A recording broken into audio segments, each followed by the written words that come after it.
Mas, nesta noite, eu escolhi tirar algumas lições de uma história que vocês conhecem, que você que está em casa também conhece muito bem, que está no Evangelho de João, no capítulo 4, que é aquele diálogo de Jesus Cristo com a mulher samaritana. Com a mulher samaritana. Eu queria fazer uma experiência. Quem é que está no UBS aí? É o Walter? Você consegue fazer essa câmera chegar mais perto, o zoom? Se não der, tudo bem. Eu quero fazer igual o Luiz Gonçalves. Chega mais pertinho aqui, né? Que essa câmera que a gente comprou dá para ver bem mais perto. Acho que aqui fica melhor. Obrigado, Walter. Você achou aí na sua Bíblia? João, capítulo 4, a mulher de Samaria. É uma história muito conhecida. Eu não quero ler todos os versos, porque são quase 30, exatamente 30, o trecho aqui da mulher. E vocês sabem que algumas características dessa mulher é para você, mulher, que está assistindo hoje, que está aqui presente, e nós, homens, também vamos aprender algumas lições aqui. Eu quero ressaltar algumas coisas que me saltam aos olhos quando a gente lê esses versos. Eu quero começar, então, algo que me chamou a atenção no verso 5. Aqui fala que Jesus estava ali pregando, e agora ele estava cansado, chegou a uma cidade samaritana chamada Sicar, está aí no verso 5, e finalmente no verso 6 diz que estava ali uma fonte, a fonte de Jacó, e Jesus estava cansado da viagem, assentara-se junto à fonte, por volta da hora sexta, que é meio-dia. Ao meio-dia, Jesus estava ali, então, agora, cansado.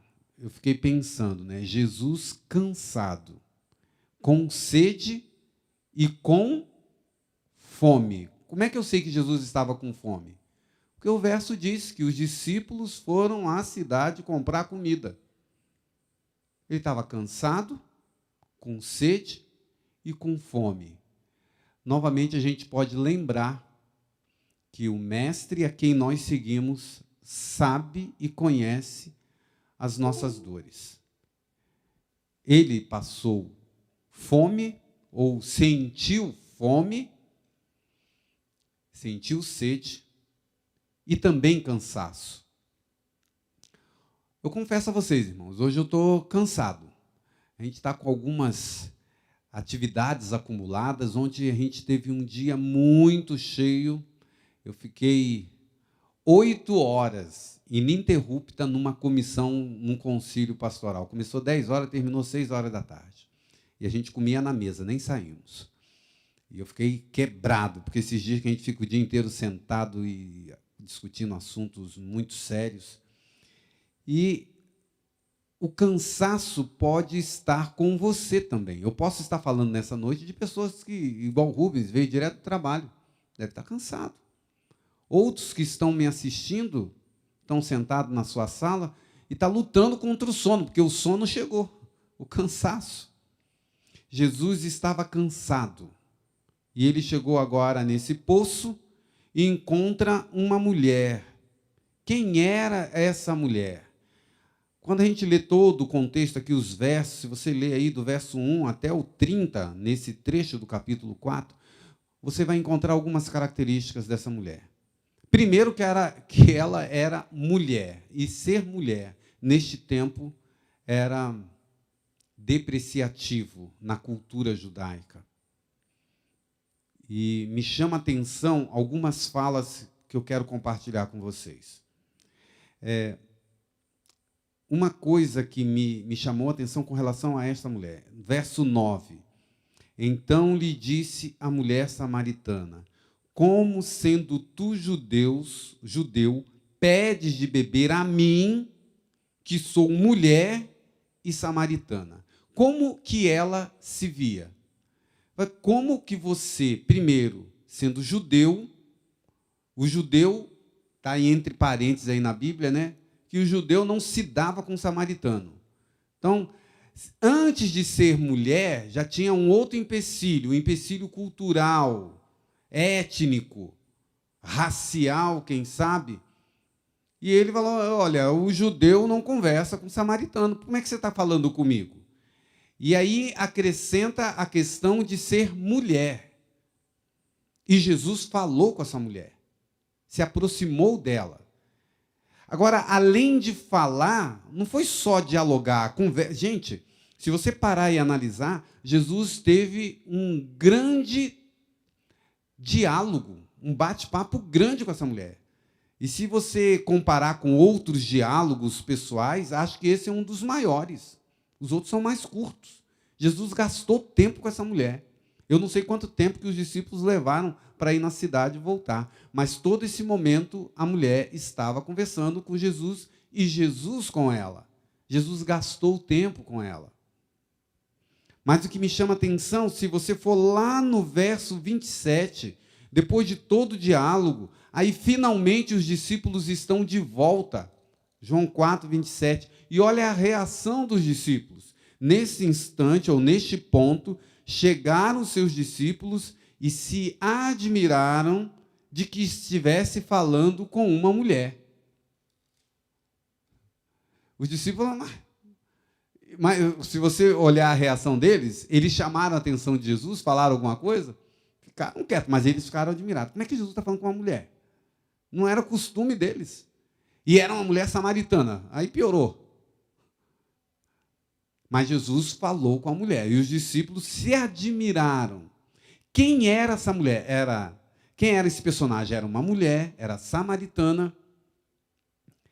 Mas tem mais coisas que o texto diz que me fala a respeito dela. Era uma mulher crente. Eu vou usar essa expressão para você se identificar com ela. Como é que eu sei disso? Porque no diálogo que Jesus começou a travar com essa mulher, em dado momento, lá quando começa a falar sobre a verdadeira adoração, ela solta algo a respeito do conhecimento que ela tinha do Messias. Verso 25. Eu sei, respondeu a mulher, que há de vir o Messias chamado Cristo, e quando ele vier, nos anunciará todas as coisas. Então ela era conhecedora da Bíblia.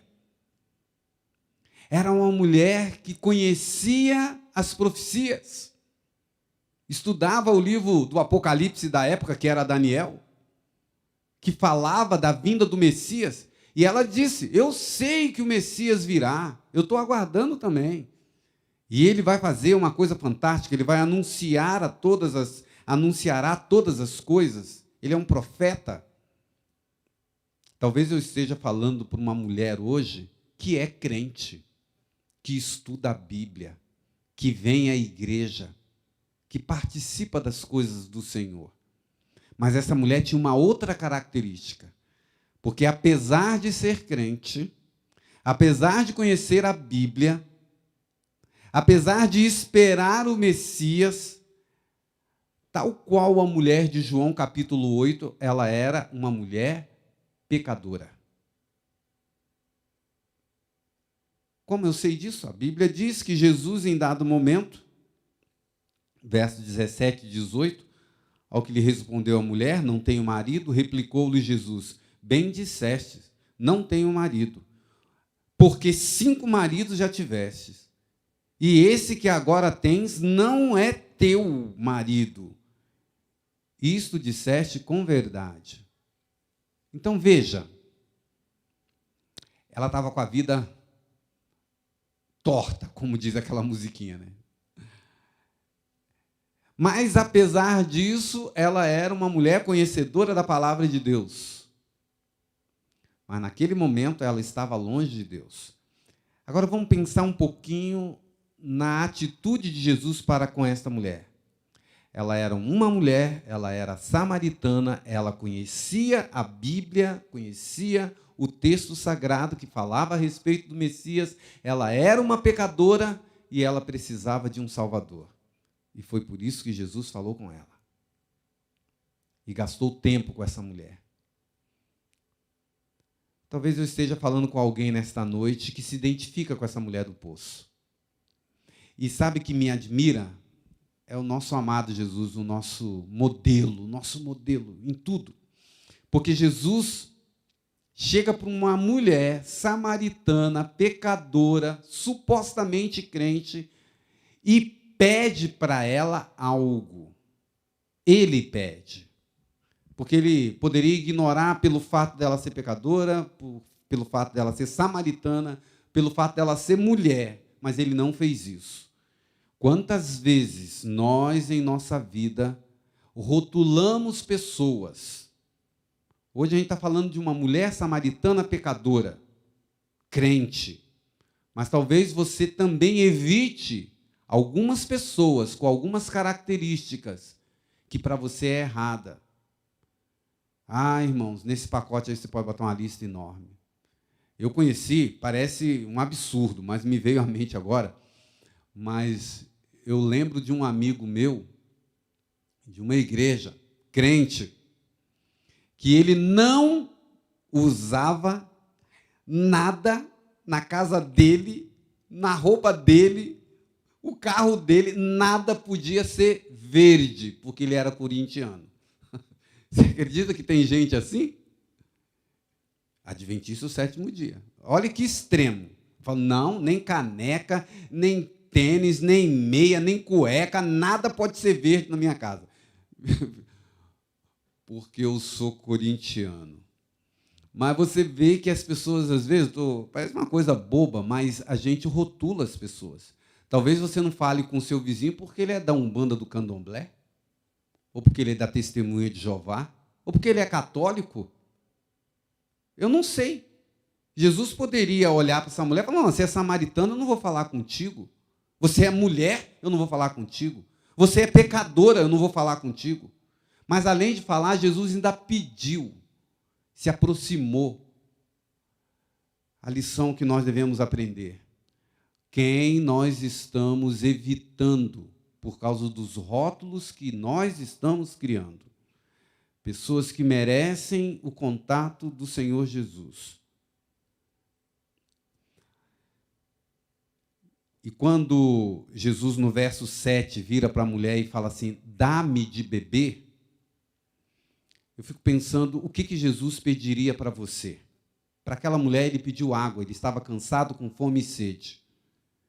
E me veio à mente, porque essa expressão, dá-me, vindo da boca de Jesus, aparece, por exemplo, naquele texto que eu queria que você, se você tiver com a Bíblia, só para recordar, me veio à mente o que Jesus poderia pedir para mim, para você, Provérbios 26, ou Provérbios 23, verso 26.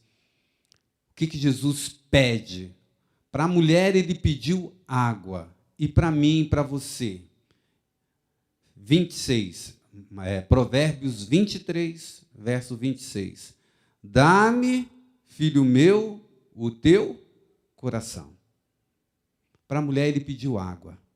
Queria entrar na intimidade, conhecê-la e salvá-la.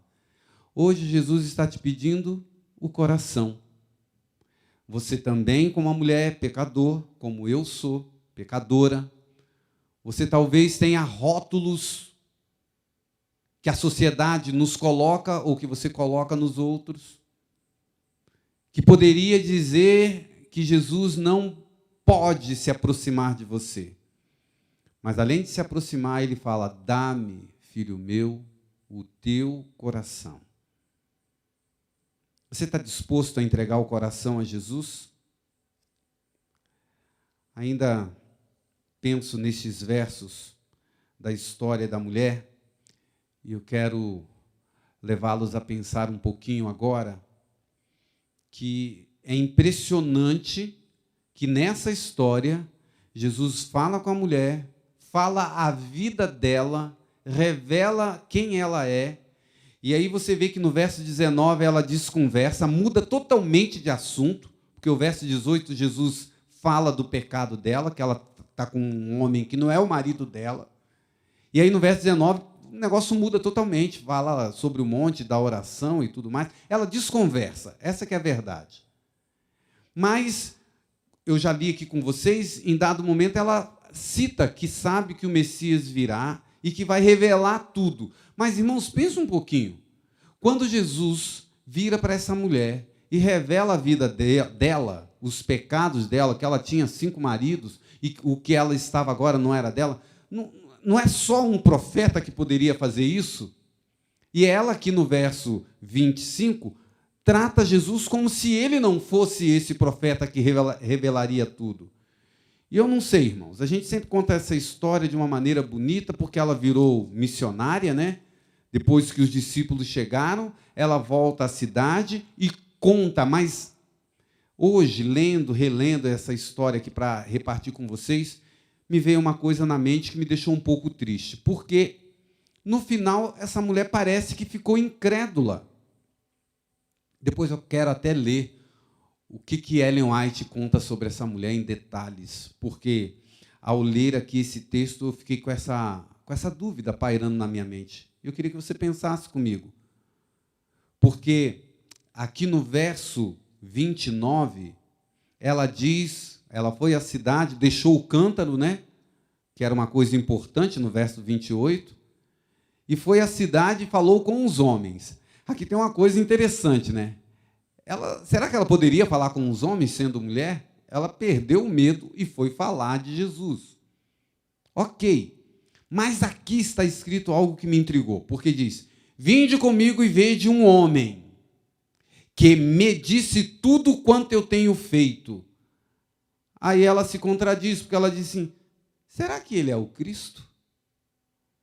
Aqui não tem entonação de voz, né? Porque eu posso falar essa frase como querendo instigar a pessoa.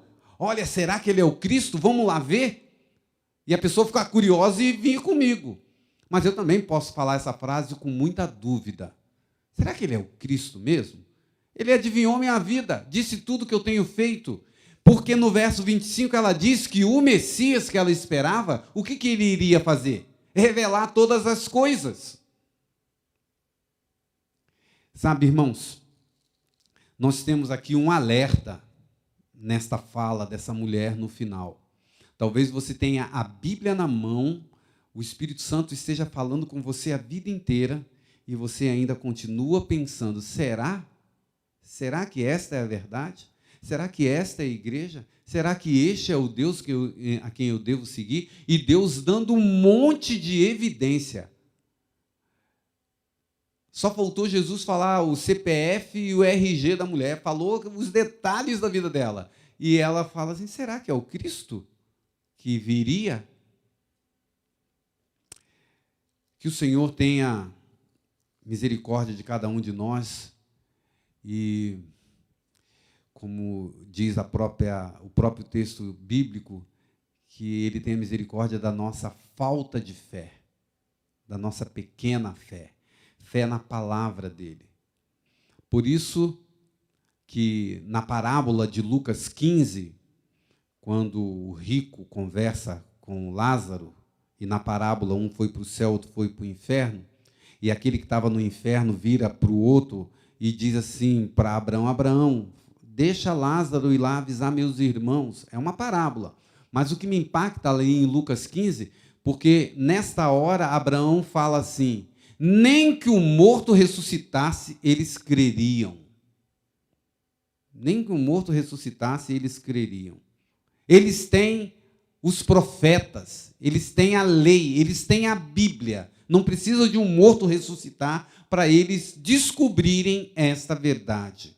E nós temos a palavra de Deus. Às vezes a gente fica esperando um grande milagre, que alguém conte a nossa vida, faça uma revelação extraordinária para a gente crer nos profetas e na palavra.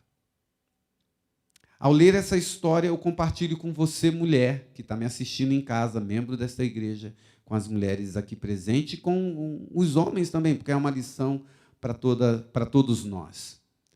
Jesus pediu a esta mulher: dá-me de beber. E hoje ele pede para mim e para você: filho meu, dá-me o teu coração. Que o Senhor consiga, Ele tem esse poder, mas depende de mim e de você, atingir o âmago da nossa alma e que o Espírito Santo nos convença do pecado, da justiça e do juízo, e que a gente se converta, enquanto ainda há tempo. Este é o meu desejo para cada um de nós, nessa meditação da mulher de Samaria, e a minha oração para cada um de vocês.